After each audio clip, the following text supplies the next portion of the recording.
नमस्ते साथियों। आज हम पृथ्वी की आंतरिक संरचना का अध्ययन करेंगे कि पृथ्वी की आंतरिक संरचना में पढ़ेंगे कि पृथ्वी की आंतरिक संरचना के विषय में जानकारी देने वाले साधनों को हम 3 भागों में बांट सकते हैं।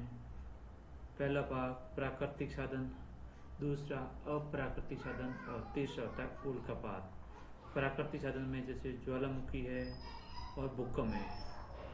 उल्कापात और अप्राकृतिक तापमान, दबाव, घनत्व। आगे पढ़ेंगे भूगर्भ की संरचना की जानकारी देने वाले साधन, जिसमें प्राकृतिक साधन में पढ़ेंगे तापमान, टेम्परेचर, दबाव जिसे बोलते प्रेशर, और घनत्व मतलब डेंसिटी।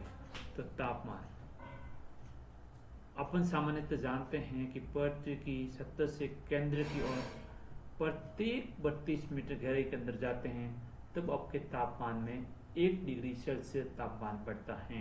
ये गहराई पर जाने पर गुण होता है, ऐसा का सेम गुण होता है अपने ऊंचाई पर। ऊंचाई पर जाने पर तापमान घटता है, गहराई पर जाने पर बढ़ता है। इसका अर्थ ये होगा अगर जैसे जैसे गर्म पृथ्वी के अंदर जाएंगे तो टेम्परेचर बहुत ज़्यादा होगा और पृथ्वी लिक्विड अवस्था में हो जाएगी, लेकिन ऐसा नहीं होता है क्योंकि अधिक गहराई पर जाने पर वहाँ चट्टान दबाव डालते हैं, इसलिए वहाँ टेम्परेचर जितना मानते हैं उसके अकॉर्डिंग नहीं बढ़ता है, फिर भी एवरेज 2000 डिग्री सेंटीग्रेड आसपास टेम्परेचर रहता है।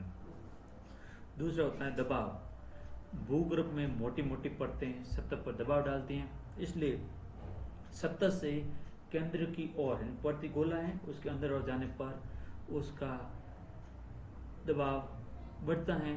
दबाव बढ़ने का ये देखते हैं कि उच्च तापमान ऊपर वाला पदार्थ या अंदर वाला केंद्रीय भाग आपको दबाव ज़्यादा है तो लिक्विड अवस्था में होना चाहिए, लेकिन वहाँ टेम्परेचर अधिक होने के कारण वो प्लास्टिनुमा ठोस होता है।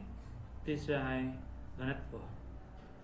धरातल से केंद्र की ओर निरंतर बढ़ने पर दबाव बढ़ने से भारी पदार्थों का घनत्व भी बढ़ता है।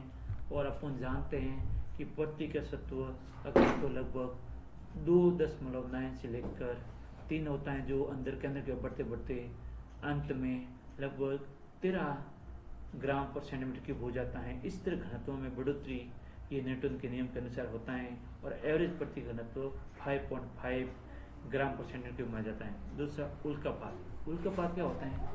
उल्कापात ये होते हैं जैसे कोई ग्रह निर्माण होता है तो ग्रहों के निर्माण के समय उसका कुछ भाग टूट कर अलग हो जाता है, वो होता है उल्कापात है। अपना पृथ्वी ग्रह है तो पृथ्वी से ग्रह से भी कुछ लाभ होगी, इससे उसे उल्काओं के अध्ययन से पृथ्वी के अंतरिक्ष का अध्ययन कर सकते हैं। अब प्राकृतिक संरचना में ज्वालामुखी उद्गार। ज्वालामुखी उद्गार क्या होता है? जब ज्वालामुखी पृथ्वी से निकलती हैं तब उसके साथ में कुछ तत्व और लावा निकलता है, उन लावा से हमें अध्ययन का पता चलता है। दूसरा है अपने होते हैं भूकंप विज्ञान।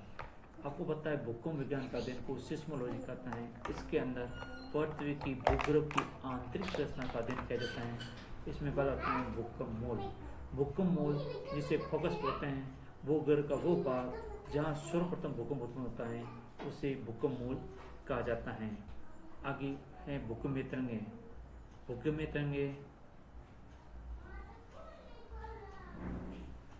तरंगे वो होती हैं जो पृथ्वी पर कंपन लाती है, उसका कुछ मार्ग होती है। ये तरंगे 3 प्रकार की होती हैं। प्राइमरी तरंगे जिसे प्राथमिक तरंग कहते हैं, सेकेंडरी तरंगे और तीसरी लव तरंगे। जो प्राइमरी तरंगे होती हैं उसकी गति सबसे ज़्यादा होती है। फिर द्वितीयक तरंगे उसकी गति तुलनात्मक कम होती हैं। जो प्राइमरी तरंगे ये लंबवत और तीनों मार्गों में चलती हैं, ठोस, द्रव और गैस तीनों मीडियम में।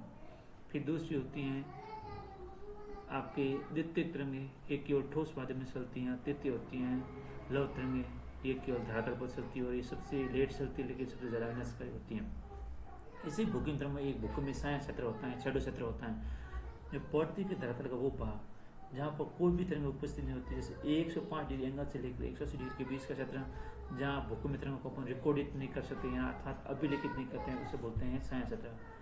भूकंपीय तरंग अपना वक्राकार मार्ग में चलती हैं क्योंकि अंदर अलग अलग धातुओं का बना होता है। ये भूकंपीय तरंगे पृथ्वी के धरातल पर चलती हैं लेकिन मध्य भाग में नहीं चलती और लास्ट में ठोस भाग में विलुप्त हो जाती हैं। इसे अब भूकंपीय तरंग आधार पृथ्वी की आंतरिक संरचना का बताते हैं। ऐसे ये डायग्राम से बताए भूकंपीय तरंगों का भ्रमण करते हैं। ये सिंबल येलो कलर की पी तरंग होती है, ये पी तरंग ऐसे चलती हैं।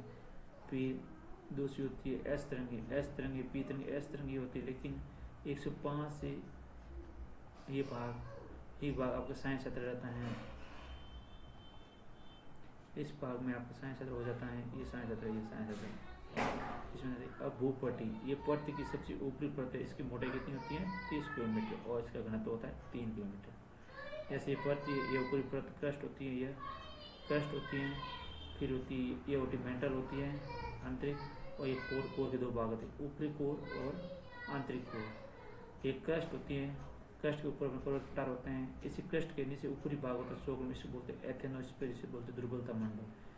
फिर इसका विस्तार होता है 100 किलोमीटर से लेकर 2900 किलोमीटर तक। फिर मीटर का आंतरिक भाग होता है कोय, जिसका विस्तार होता है 2900 से लेकर 6371 किलोमीटर। इसको भी दो भागों में बांटा जाता है। जो ये भाग 2900 से 5100 किलोमीटर होती है, ये लिक्विड फॉर्म में होती हैं, इसको बोलते हैं बाह्य कोर, और ये आंतरिक भाग होता है ठोस पदार्थ होते हैं।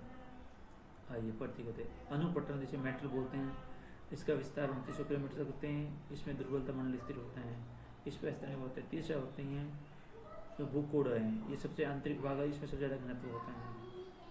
अब इसको अगर घनत्व किलोमीटर अकॉर्डिंग वर्गीकरण करें तो इस साइड में घनत्व बताया गया परतों का, इस साइड में किलोमीटर में बताएं। जैसे इस डायग्राम में अपन देखते हैं,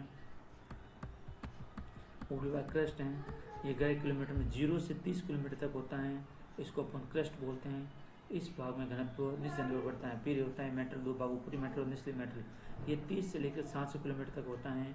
फिर होता है निचला मेटल, होता है 729 तक, इसका घनत्व इतना होता है। फिर बाइपोल होता है। अब चट्टानों का पृथ्वी की संरचना का रासायनिक आधार पर वर्गीकरण होता है, किसने बताया था? स्वेस ने।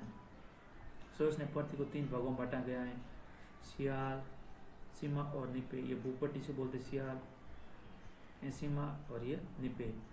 जो सियाल होता है, सियाल नाम के अकॉर्डिंग होता है, सियाल में होता है सिलिकॉन और एल्यूमिनियम की प्रधानता होती है, इसका घनत्व 2.9 होता है और इसकी गहराई इतनी होती है। फिर होता है सीमा, मध्यवर्ती परत होती है, इसका घनत्व होता है आपके 2.9 से 4.7 तक, उसकी गहराई होती है 1000 से 2000 किलोमीटर तक। और लास्ट में होता है निपे, इसका घनत्व होता है 11 किलोमीटर और एक पृथ्वी के केंद्र तक होता है। यहाँ निकल और आयरन तत्वों की प्रधानता, जिससे नाम के आधार पर इसके नाम हो गए हैं ये दिए थे। दूसरा वर्गीकरण अपन बताते वान डर ग्राफ्ट का वर्गीकरण, उसने पृथ्वी के आंतरिक भाग की संरचना करके 4 भाग में परतें बताई हैं। उन 4 परतों के नाम इस तरह इस डायग्राम से दिख रहे हैं आपको।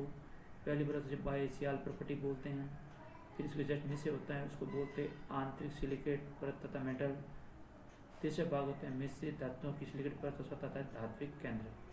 जैसे आप पढ़ते हैं बाह्य सिलिका प्रॉपर्टी, इस परत का विस्तार ये महाद्वीपों महाद्वीपों पर इसकी मोटाई 60 किलोमीटर होती है और महासागरों पर ये 20 से 10 किलोमीटर तक होती है। इसका घनत्व 2.5 होती है।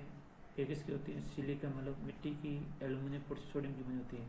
आंतरिक सिलिकेट, इसका विस्तार 60 से लेकर 1200 किलोमीटर तक होता है। इसका घनत्व जैसे बढ़ता है 3.420 तक होता है।